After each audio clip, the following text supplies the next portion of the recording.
Good morning to you all. Let me begin this year's first academic session by wishing you all a very happy new year that will bring happiness and contempt in life. Today's topic is falls in older adults. I know it's something that we are not very familiar with, but I'm sure each and every one of us in the primary care might have come across older patients who has had falls, and I think this lecture might improve our horizons in regard this. And our resource person is someone very familiar to us, Dr. Sithira Senivaratna. Dr. Sithira is a board certified geriatrician working as a consultant geriatrician in the National Hospital Sri Lanka. He's a graduate of the Faculty of Medicine, University of Colombo, and completed his MD in geriatric medicine. He was a former fellow in geriatric perioperative medicine in Oxford University Hospitals. His research interests include orthogeriatrics, perioperative medicine, geriatric palliative, and end-of-life care. So without further delay, let me welcome Dr. Sithira to commence the lecture, as I wish him a splendid new year as well. Thank you. If you go through the stats about population aging, we all know that global population is aging. And in fact, if you look at the data in Sri Lanka, so Sri Lanka has the fastest aging population in South Asia. And if you look at the graph, you can see now in 2003, we had only 8% of our total population more than 60 years, which has now grown up. It's predicted in 2025 it will reach 21% of total population being more than 60 years. And in 2041, 1/4 of our population will be more than 60 years. So you can see from 8% in 2003 to 25% in 2041. Very rapid rise of older population in Sri Lanka. So this will have a lot of implications on their health, and as doctors, I think all should be aware about what problems the older adults will have and what kind of treatment we can offer. And if you look at further about this data, you can see the female population is more than the male population, and they will be more octogenarians. So that means the older adults between 80 years and 90 years. All right, so that's the fastest aging group at the moment. So there will be a lot of female octogenarians in coming years. So that's the population trend. Right, so coming into the topic today is about falls. Yes. So fall by definition is an event which results in person coming to rest unintentionally on the ground. Okay, so that's quite clear. And so if someone is having 2 or more falls within last 6 months, we define it as having recurrent falls. Okay, recurrent falls. And even though this is the definition, you might not be still clear about what geriatric fall really look like is. So I have put this video. I'll give you a minute to look at this video and get an understanding about geriatric falls.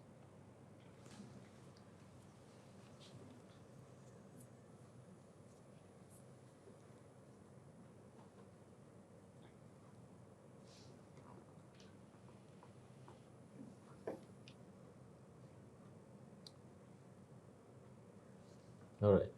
So what did you think happened there? So if you think about the type of fall or the cause for the fall, do you think it's an accidental fall? Do you think it's a mechanical fall? Was it a slip and fall? Was it a syncope? Was it due to loss of balance, or was it multifactorial geriatric fall? Right. So that's what we are going to discuss today. All right. So things like accidental falls, mechanical fall. So those terms are going out of fashion now. Right? So they are sometimes misleading, and really doesn't give you an idea about the mechanism of fall. So most of these falls are multifactorial. Basically, if you think about what happened in that video, the patient, it was an older patient, probably with loss of balance, and possible other multiple factors like muscle weakness, joint instability, and there were some environmental factors as well. The chair was The wheelchair was slipping over. Sleeping, Yeah. So most of these falls are multifactorial. Okay. So how common are falls? Why are we discussing today about falls? So if you look at the global data, every 45 seconds, one older person die of a fall. Okay, it's estimated that one third of all adults more than 65 years will have a fall at some point, and half of all adults more than 80 will have a fall as well. Most importantly, what you have to remember is if you have one fall, that exponentially increase the risk of having another fall.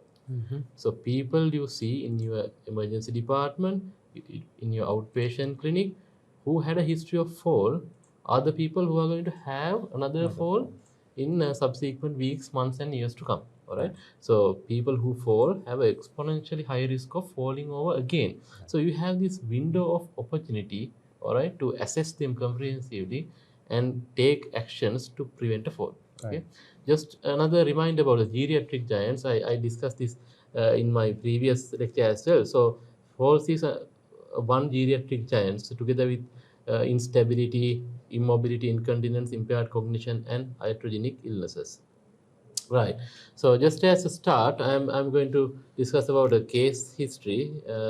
This is about a patient named Mr. Silva, who is an 80-year-old gentleman who is admitted to accident service following a fall last night. So he describes his fall as a tripped over, okay, and fell on the ground.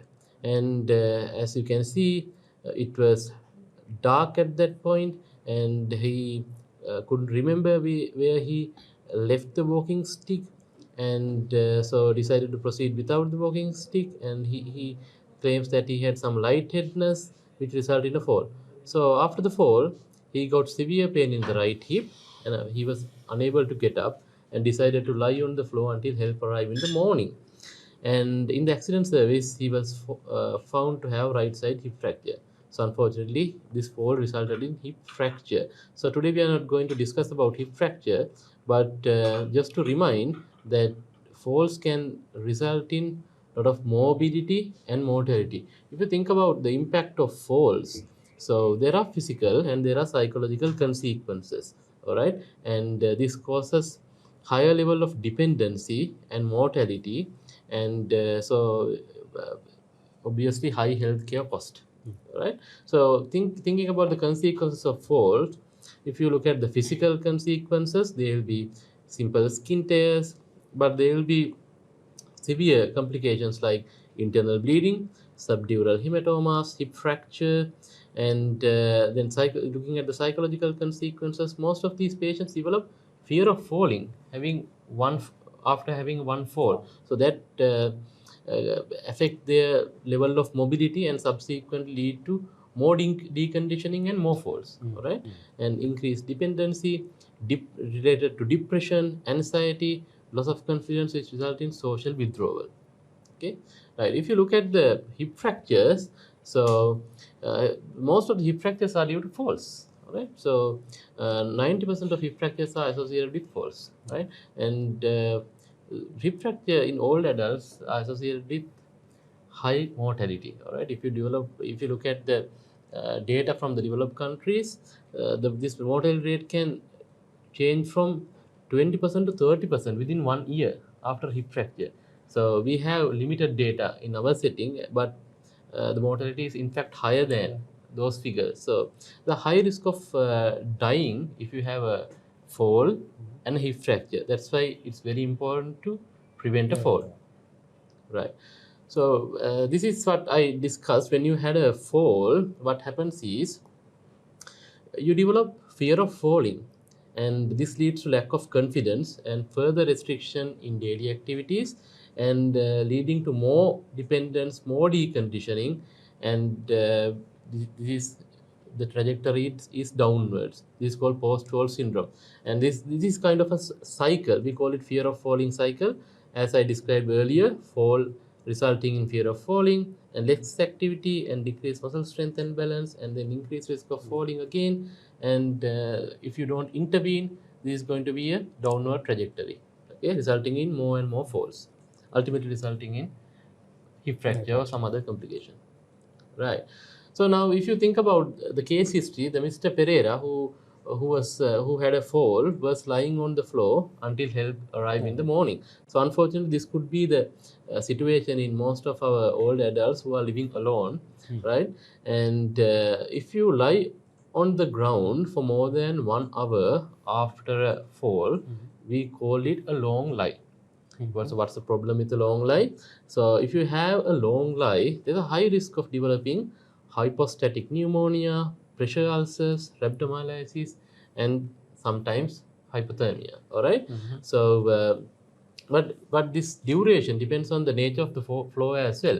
If you are lying on a very hard floor, even less than 1 hour time, you can develop things like rhabdomyolysis, pressure ulcers. So lying on the floor after a fall is associated with a lot of complications, and in fact later on a lot of morbidity and mortality, right? So just a reminder, if someone is having high risk of falls and living alone at house, if they have a fall, so there's a high risk of mortality because of these things after a long life, right? So if you think about the types and causes of falls, all right, so there are several classifications. If you think about the circumstances, these could be indoor falls, these could be outdoor falls. Some falls are associated with loss of consciousness, some falls are associated with intact consciousness, right? And if you think about the mechanism of falls, most of the falls, more than 90%, is multifactorial geriatric falls in older adults. So, but there are clear slips and trips, and sometimes people fall because of the external forces, and sometimes there could be acute medical problems as the precipitating cause, such as syncope, seizure, hypoglycemia, and there are other causes, rare causes as well, right? So, if you think about these patients who develop loss of consciousness following a fall, so there are again several differential diagnoses. So, people can lose consciousness and fall. Either they can fall and they can hit their head and then fall. So, and these people might have retrograde amnesia, might not able to remember what exactly happened. So that's a very challenging situation. But we usually ask if the patient can remember hitting on the ground, just to differentiate whether they lost consciousness before had the fall or after having the head injury. So differential diagnosis for a patient who lost consciousness could be, it could be a syncope, it could be a seizure, or it could be a vascular event, or if it could be a head injury after the fall, right? If you look at the falls history now, it's think about a patient with a seizure. So how do we take history? We divide the components of history as pre-ictal phase, ictal phase, and post-ictal phase. So likewise, so we can divide these the duration of the fall into three phases: pre-fall, and fall, and post-fall. If you look at the pre-fall phase, so sometimes if you ask in the history, some of these patients will tell, I was feeling giddy, right, before I fell. So it's something to do with sometimes low blood pressure. So postural hypertension is quite common in all the patients, right? And so some people would say, so I had vertigo, right? So some would say I had a chest pain, I had palpitation. So the pre-fall, what symptoms patient had is quite important to ask. And if you ask about the activity prior to fall, some of these people, they fall when they are getting out of the bed, mostly because of the postural hypertension. All right. So some people would say, when I turn my head, I felt giddy and I fell. All right. So we have to think about things like carotid sinus hypersensitivity. All right. So depending on the history, you can suspect certain causes. All right. So it's important to ask about their general health. People who are generally unwell, they have higher risk of falling. Okay.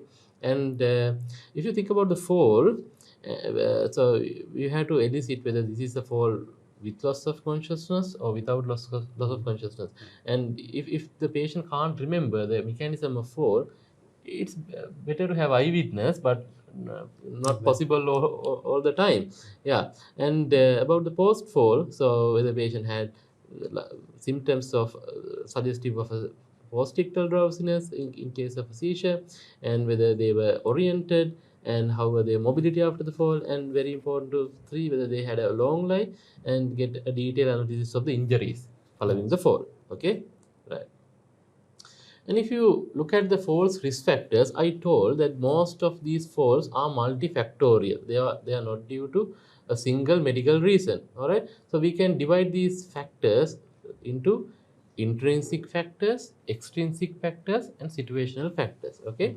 And we also can divide them as predisposing acute and chronic cause factors and precipitating environmental or behavioral factors. So if you look at this multifactorial nature of geriatric falls, so uh, so as I previously highlighted, the fall is a result of a lot of underlying deficits. All right. So interactions among these factors finally result in a fall. It could be just the presentation, but there are a lot of underlying problems. So if you look at the diagram, you can see there are a lot of intrinsic factors, extrinsic factors that can contribute to falls, and there's a final precipitating cause sometimes which result in the fall.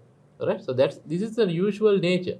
All right. So if you encounter a patient with a fall and a fracture, we have to attend to the fracture, we have to attend to the acute medical complication, but don't forget about the fall. All right. So the fracture is due to a fall is due to multiple intrinsic, extrinsic, and situational risk factors. So if you don't find these risk factors and correct them, the next result is they will go home and have another fall and come with the fracture of the other hip. All right. Or a head injury. Right. Right. Okay. So if you go deep into the intrinsic risk factors, so these could be mobility related, this could be sensory functions, this could be cardiovascular, this could be functional dependence, psychological, and urinary incontinence is an independent risk factor for falls. And some of these are medication related problems and nutritional problems, metabolic derangements, and having a history of falls. And if you're older, if you have frailty, there are high risk of falling over again. So you can see there are multiple risk factors for falls, and one patient will have more than one risk factor, right? That's very important to remember. It's not one risk factor which causing the fall. One patient will have more than one of these risk factors. If you look at the mobility related problems, these could be problems with gait and balance, muscle strength, and using inappropriate walking aid or not using a walking aid at all, and foot and sensory problems and fear of falling. So everything are risk factors of falling. And if you look at the sensory functions, visual impairment, hearing impairment, and problems with your uh, balance due to the inner ear problems and neuropathy could be risk factors. And if you look at the cardiovascular problems, orthostatic hypertension is quite common in elderly. It's sometimes not detected, but it's very, very common, and rare to have arrhythmias, but orthostatic hypertension is very common, and sometimes rarely could be due to valvular problems as well. And psychological problems like dementia and delirium are high risk of falls, right? Associated with high risk of falls. And as I previously said, urinary incontinence is independently associated with falls. All right. And I will discuss about medication in a while. And not to forget vitamin D deficiency, like and nutritional deficiencies like B12, folic acid deficiencies, sarcopenia are risk factor for falls. All right. Right. Okay. So if you look at the false risk increasing drugs, so and as we grow older, our number of comorbidities go up. All right. So we keep on adding medications as we grow older. So as a result, most of these patients are on 5 or more medications, including the over-the-counter medications. We call it polypharmacy. All right. So polypharmacy is an independent predictor of falls. If you are having polypharmacy, you already have a risk for falls. Okay. So other than that, there are certain medications which we have recognized as having high risk of falls. We call them FRIDs, false risk increasing drugs. Okay. Right. So what are the drugs that can increase the risk of falls? If you look at the blood pressure medications, drugs like alpha blockers, all right, and diuretics, and centrally acting antihypertensives have a higher risk of causing postural hypertension and falls. All right. And anticholinergic drugs are not desirable in elderly. All right. So if you are on certain medications that can have an anticholinergic effect on you, these effects they add up. all right, they add up. And if someone's final anticholinergic burden is higher, you have a higher risk of developing certain side effects like dry mouth, blurred vision, urinary retention, and constipation, and it is also a risk factor for falls. All right, so anticholinergics are undesirable in elderly. If your patient is having recurrent falls, and if they are on anticholinergics, you have to consider deprescription. All right, and drugs like antidepressants, antipsychotics also carry high risk of falls, and anti-epileptics as well. And sedative drugs like antihistamines, benzodiazepines, they can markedly increase the risk of falls. All right, so it's very important to go through the patient's drug list and find the FRIDs, for falls risk increasing drugs, and consider de-prescribing these medications. Okay, right. So we discussed about the intrinsic factors, but it's not only about intrinsic factors. There are a lot of extrinsic risk factors that can precipitate a fall. Okay, so these extrinsic risk factors can be categorized as home risk factors, and sometimes in the institution, especially in our hospitals or care homes, and outdoor risk factors. If you look at the home risk factors, things like having a lot of clutter. So if you go to some elderly patients' houses, so there are a lot of clutter. So there is a risk factor for falls, and sometimes all the unnecessary things, children go and put in their parents' house, that increase the risk of clutter and having a trip and fall. And unsecured carpets, unstable furniture, slippery floors, poor lighting, low toilet seats, pets. So all are home risk factors. And if you look at the institutions, right, improper bed height. If you look at the bed height in our hospitals, the bed heights are too much for an older person. So if they get down from the bed, so it's not safe. There's a high risk of falling over. It's not a problem at the moment, because most of the time our patients, they don't get out of the bed. They stay all in the bed all the time. So that's not the, I mean, but it's high risk. It carries high risk of falls and injurious falls, and improper chair heights, improper stair heights, and slip again. Things regard to flooring and lighting, carpets, everything give rise to high risk of falls. If you look at the outdoor environment, again, similar things carry high risk of falls. So just putting you this diagram, this picture, just to look at and identify the false risk factors, right? So if you look at this, the stairs, so there's an older person coming down the stairs, so you can see there's a box having high risk of tripping over this box and having a fall. All right, and there are no uh, railings. All right, and so it's not a properly constructed stairs for a older person. And you can see there's a carpet here not attached to the floor and having high risk of falls, and wires going across the floor that increase the risk of falls.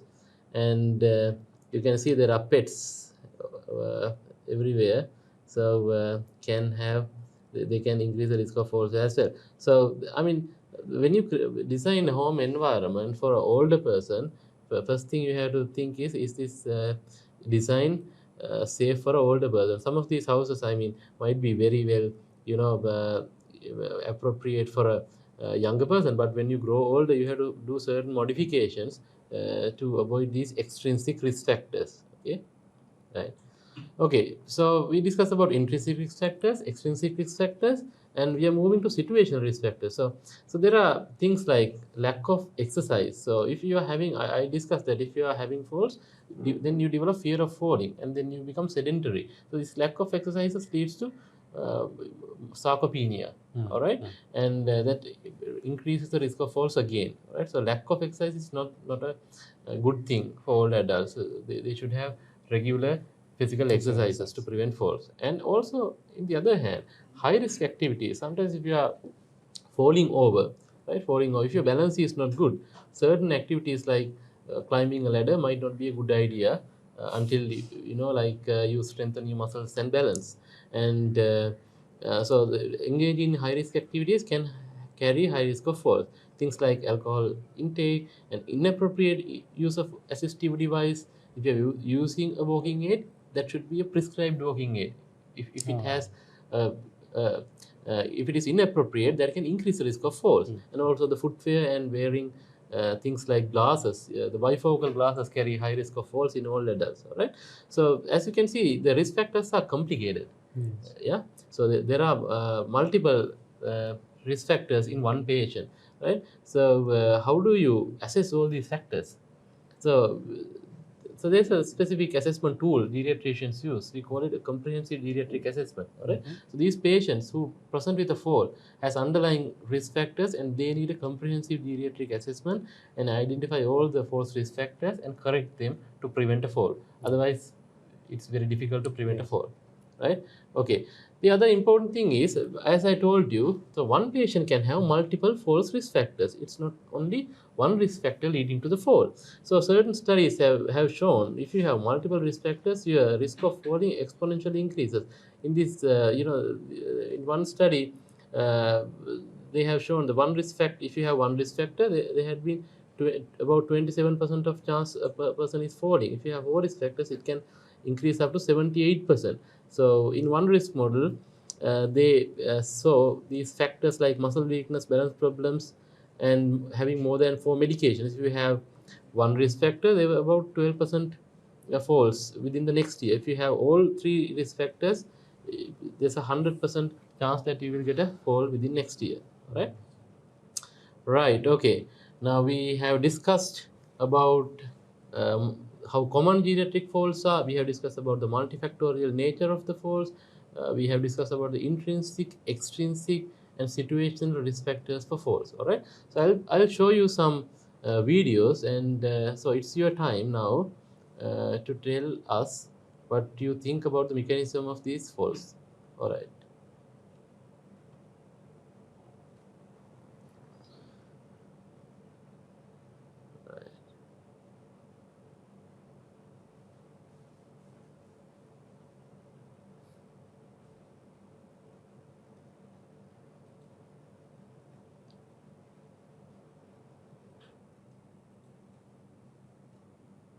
Right. So what do you think are the possible mechanisms for first fall, second fall, and the third fall?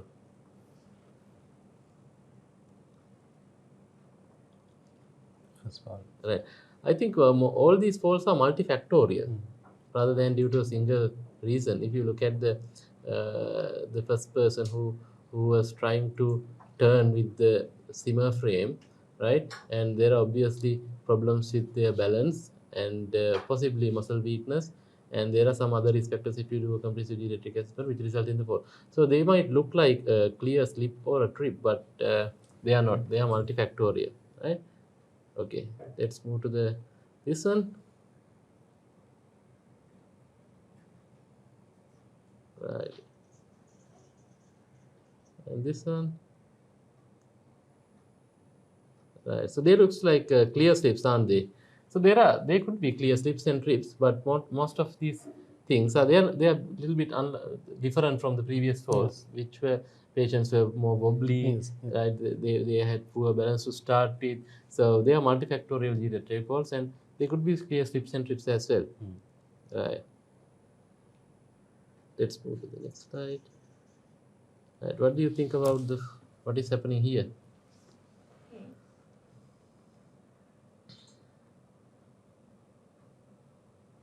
So what do you think happened there? This looks like a clear faint or a syncope. All right. So it's not a multifactorial geriatric fall. So I mean, it's not always a multifactorial geriatric fall, but most of the time it is like that. But you don't forget about the other medical problems, all right? Okay. The last one.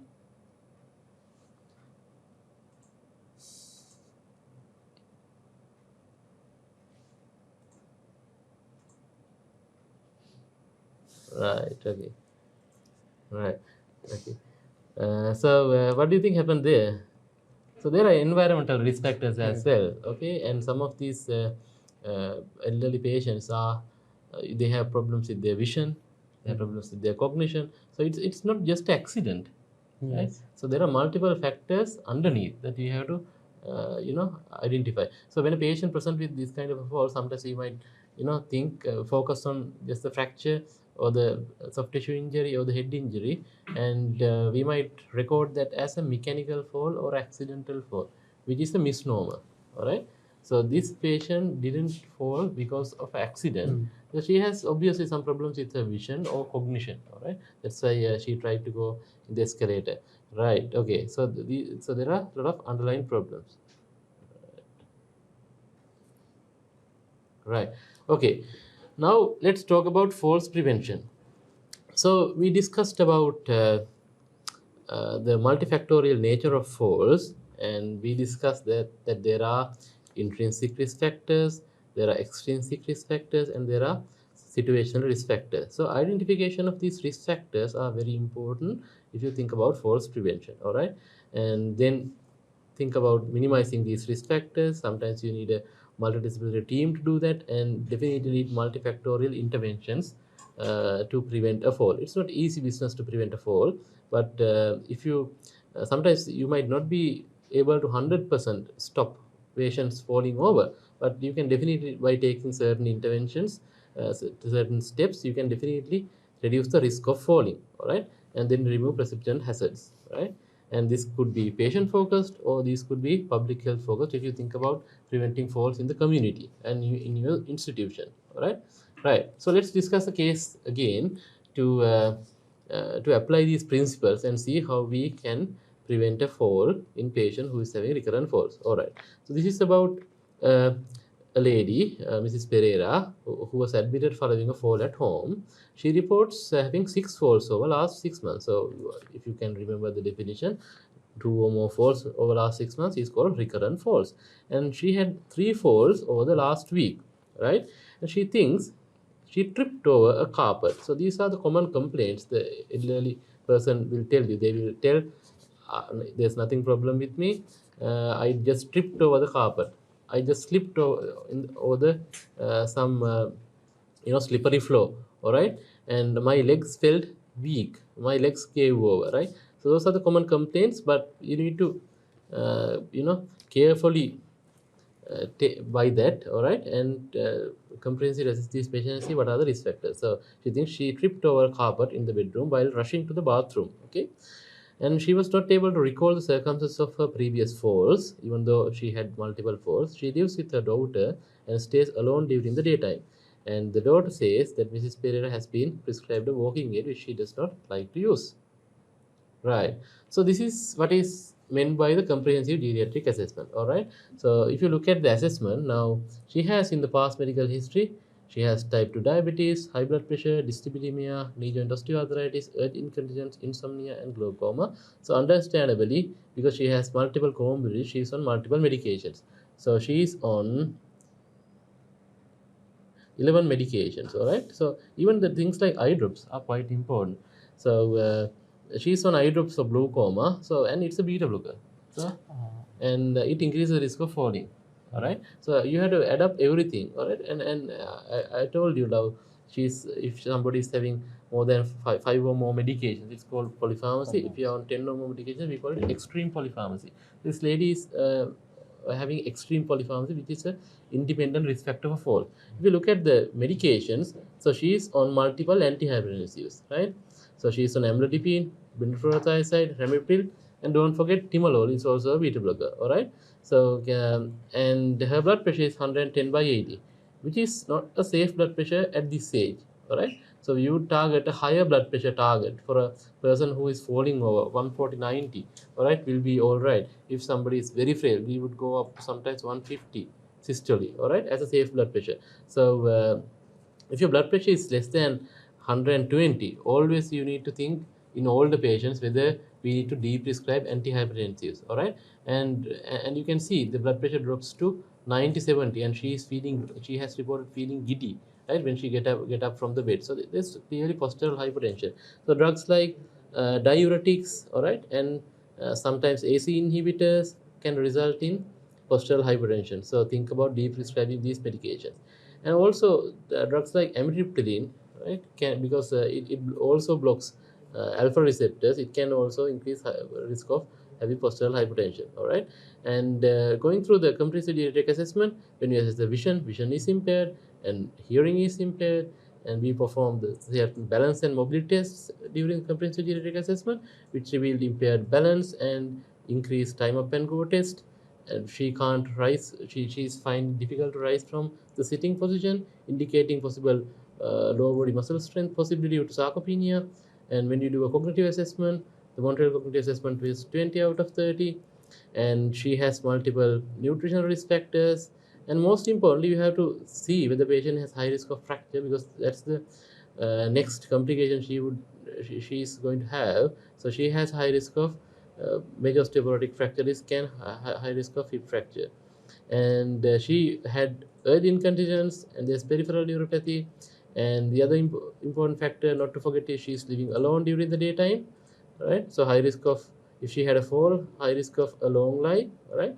And she's dependent for her daily activities as well. And if you look at the examination, she has varying stages of bruising, possibly due to recurrent falls rather than anything else. And she has this kyphotic posture, possibly indicating osteoporotic vertebral fractures.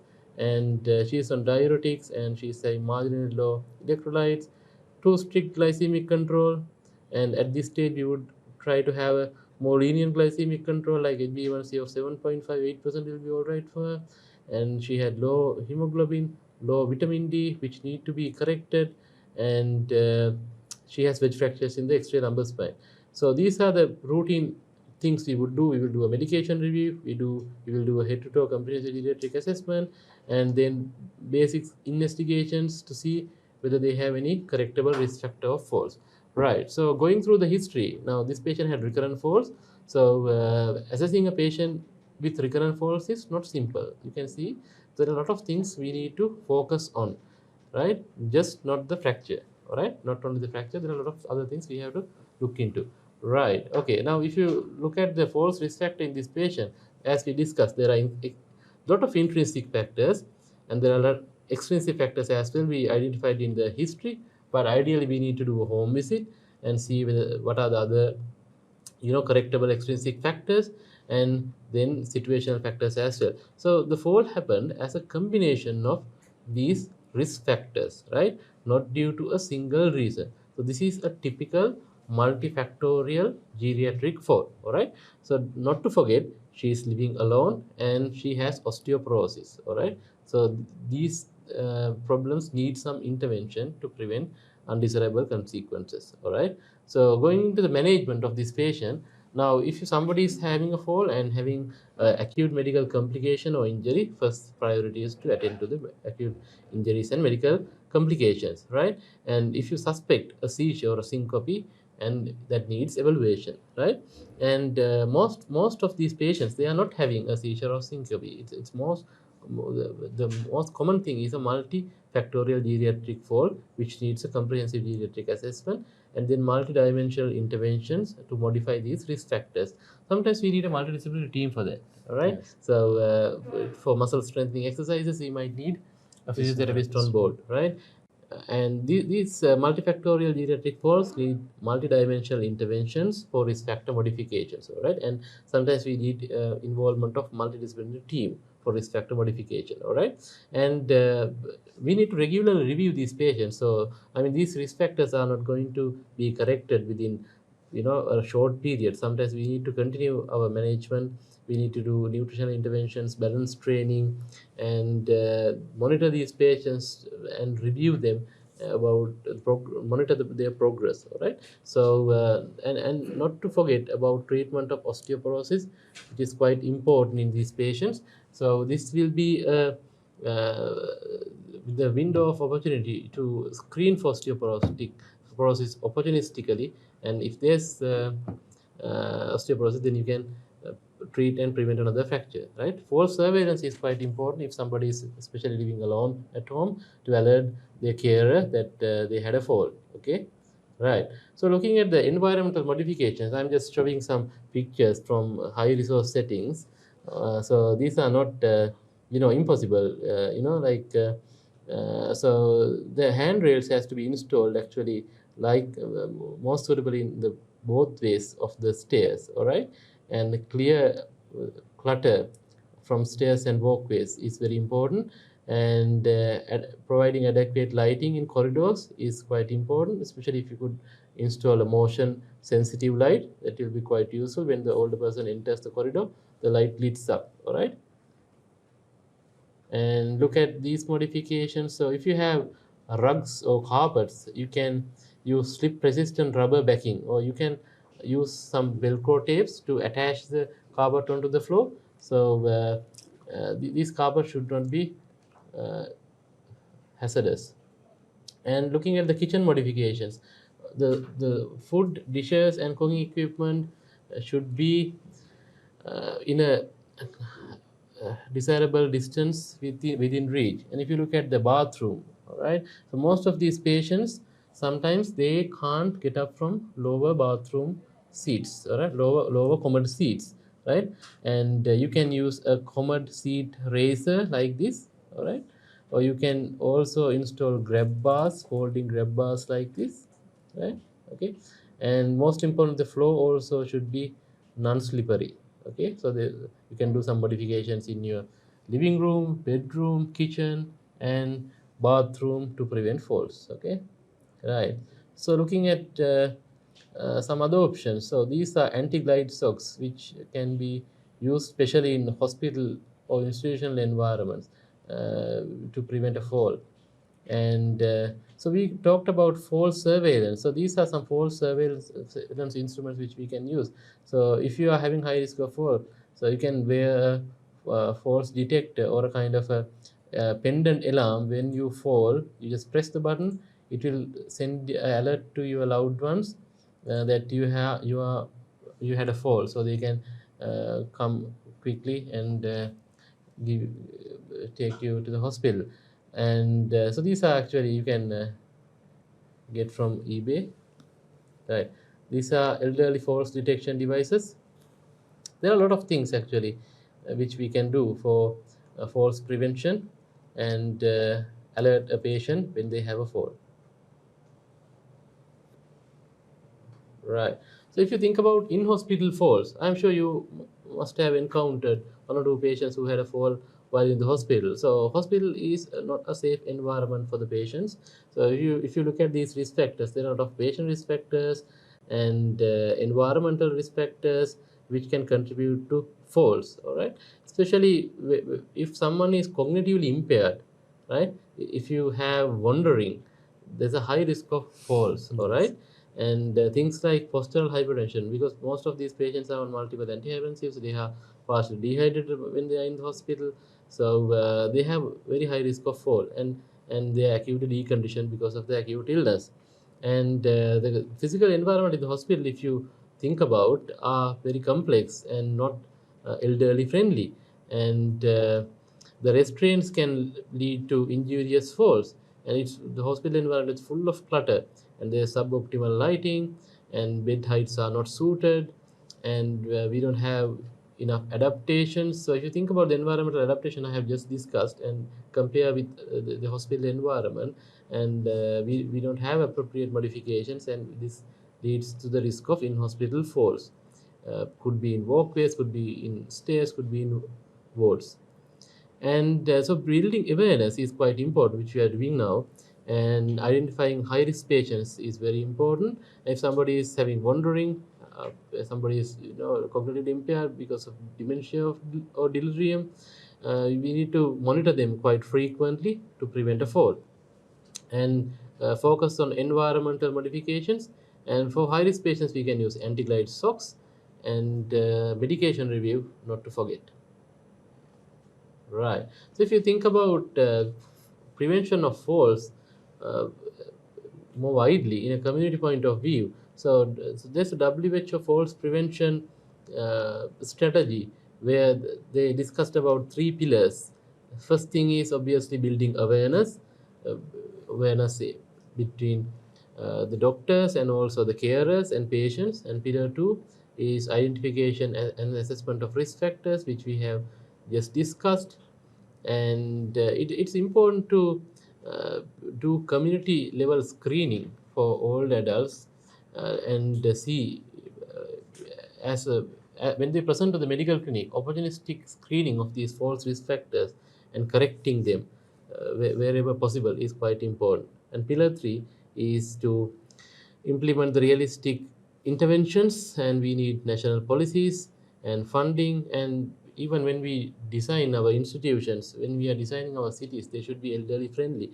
So I discussed, now we are reaching 25% of our population being older than 60 years by 2040. So we are categorized into this group of countries, which is called super age countries. So we need to design our public institutions, cities, uh, in using these strategies, which will be more elderly friendly, and using strategies to prevent falls.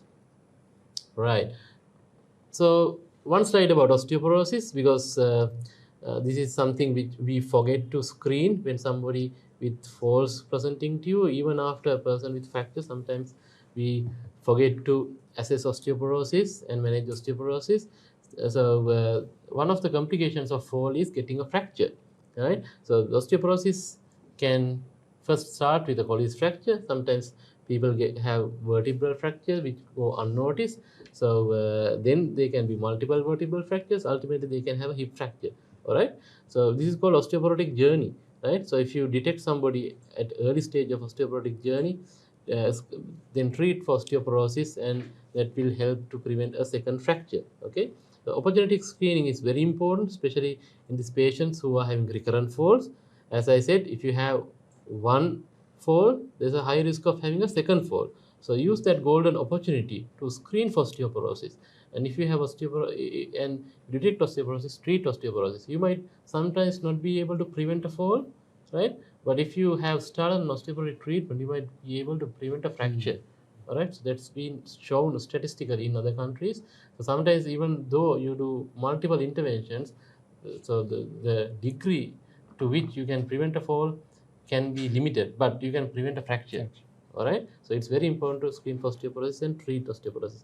So there are simple tools like Fraxco, which is validated for Sri Lanka, can be used in your clinic settings, in your ward settings. And remember to add 30% correction if you have high risk of falls. All right, so you don't have to do a DEXA scan.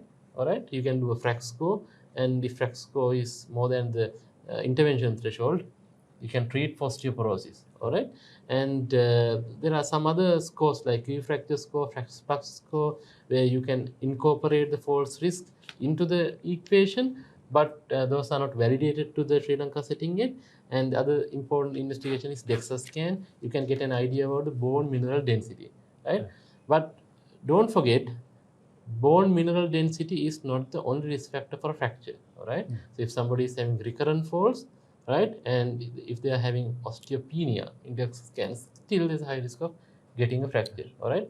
And screening for vertebral fracture is very important, especially if somebody is having chronic back pain, if somebody is having kyphosis, and if somebody is getting, they will say, my mom used to be tall, now she's a little bit shorter. So this is due to osteoporotic vertebral fractures. All right. So simple investigation like X-ray thoracolumbar spine might show you wedge fractures like this, which are diagnostic of osteoporosis, right? And you can straight away start treatment.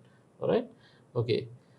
Right. So in summary, so falls are common among old adults. So and falls associated with high degree of morbidity and mortality. And as we discussed, causes of falls are multifactorial. So we need a comprehensive geriatric assessment to identify these multiple risk factors. And one patient will have multiple risk factors. That's the challenge, right? So you need multidimensional interventions for which you might sometimes need a multidisciplinary team to prevent a fall. All right. So I have stopped. These are my references. I have finished a little bit early, so I am happy to answer any questions. Yes, sir. Uh, okay, sir. I'm having one question over here. Have we got kind of programs to educate our elders about their old age falls and effect on longevity, and educate doctors or medical students as well as healthcare workers? Is there any program? Actually, at the moment, we don't have a national program to educate the elders, but we are doing education through our elderly care clinics and forums like this. So I think still there's a lot of lack of awareness among older patients as well as healthcare staff and carers about falls, and some people think falls is a part of old age rather than a disease. So we have to look at falls in a different way and need to educate the public, educate the health staff more, and look at falls as a disease rather than a symptom of old age. That's the thing. So until today, even us, we were not aware about that, sir. Sir, there's another question. Could you be able to explain about hypostatic pneumonia? You said like staying more than 1 hour on after a fall on floor could lead to hypostatic pneumonia. Yeah, so I mean, most of these elderly patients, they have very low muscle mass, they have sarcopenia, they are frail, so they are more prone to get basal atelectasis when they are on floor for a long time, and then it's a risk factor to get infection on top of that. So it's a risk factor for falls. Right, Yeah. right, sir. I think that's all with the questions for the time being, sir. Um as usual, Dr. Sithira always brings something new to the table. And I'm sure that following this lecture, we all could add a new dimension to our history taking and counseling of elderly patients. So I thank you, sir, for that awesome lecture and hope to meet you again with such new information to us. So until such time, I bid you well and take care. We'll meet you again with such lectures with GMOA Academic Cover. Thank you.